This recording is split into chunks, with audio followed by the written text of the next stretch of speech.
રાજકોટ જિલ્લાના ધોરાજીના મહાલક્ષ્મી મંદિર નજીક આવેલા બાપા સીતારામની પ્રાણ પ્રતિષ્ઠા અને મઢુલી બની તેના 12 વર્ષ પૂર્ણ થયા.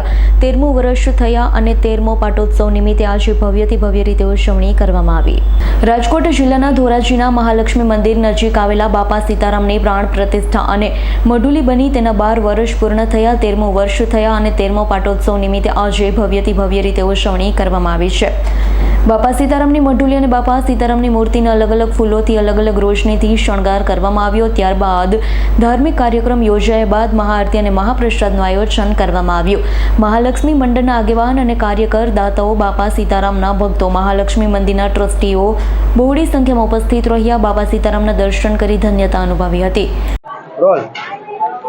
મારું નામ ચંદુભાઈ પટેલ, મહાલક્ષ્મી મંદિરનો ટ્રસ્ટી છું. મહાલક્ષ્મી ચોકમાં મહાલક્ષ્મી ગરબી મંડળના યુવકો દ્વારા આજથી 12 વર્ષ પહેલાં બાપા સીતારામની મૂર્તિની પ્રાણ પ્રતિષ્ઠા કરવામાં આવેલી. આજે એમનો 13મો પાટોત્સવ છે અને મહાલક્ષ્મી ગરબી મંડળના યુવકો દ્વારા દાતાઓના સહકારથી દર વર્ષે અહીંયા પ્રસાદીનું આયોજન કરવામાં આવે છે અને દર્શનાર્થીઓને મફત પ્રસાદનું વિતરણ કરવામાં આવે છે.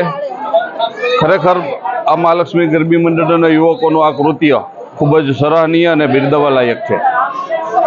બ્યુરો રિપોર્ટ, આજ9 ન્યૂઝ, રાજકોટ.